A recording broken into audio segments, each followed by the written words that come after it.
From Keene in the Shire, the Liberty Media capital of the world, this is Daryl W. Perry, host of FPP Radio News for Saturday, September 22nd, 2018. Silver is trading at $14.30 per ounce. Gold is valued at $1,200 per ounce. Zen is trading at $16, and the average price of Bitcoin is $6,679. Antiwar.com reports the last official figures on Afghan military deaths came out in 2016. 22 soldiers were killed on an average day, and this was so bad that Afghan and U.S. officials decided that death tolls would subsequently be kept secret. Things have just gotten worse, and 22 deaths would be a comparatively mild day compared to media reports on the death tolls in recent days. In the past week, the average day has seen roughly 57 deaths among Afghan security forces. The Pentagon's recent decision to more heavily publicize Taliban body counts to try to sell the war to the administration likely comes from the same place as the decision to keep Afghan military deaths secret, as this will just reveal the extent of the conflict's failures. The Afghan government wants to avoid publicizing it, in particular because it's having a negative effect on recruitment. The Afghan military doesn't pay well, and the hugely dangerous reality of the job would just further harm their already struggling recruiting numbers.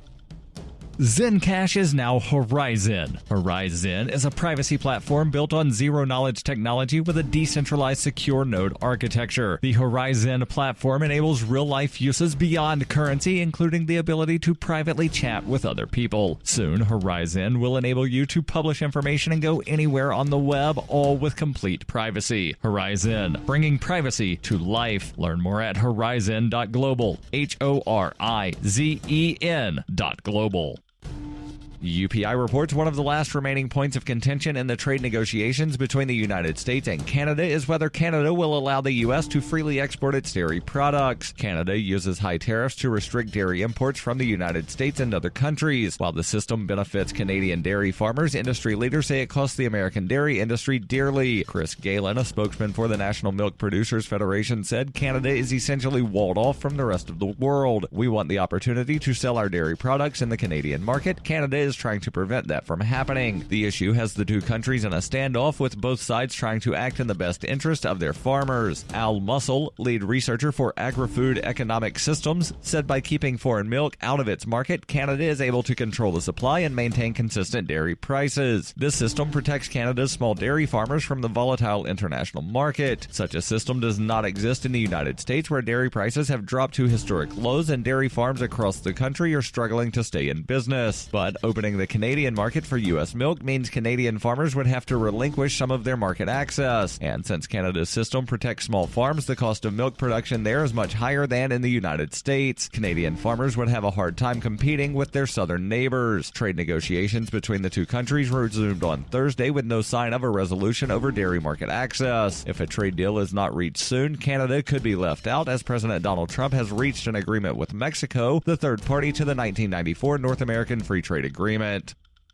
You can support FPP Radio by joining the Fans program. Fans are friends, allies, and numerous supporters. Fans help FPP afford to produce more original content. You can join the Fans program for as little as $1 per month through Patreon and get perks like ad-free versions of FPP Radio News and Peace, Love, Liberty Radio. To learn more or to join the Fans program, visit fans.fppradio.com. That's fans.fppradio.com.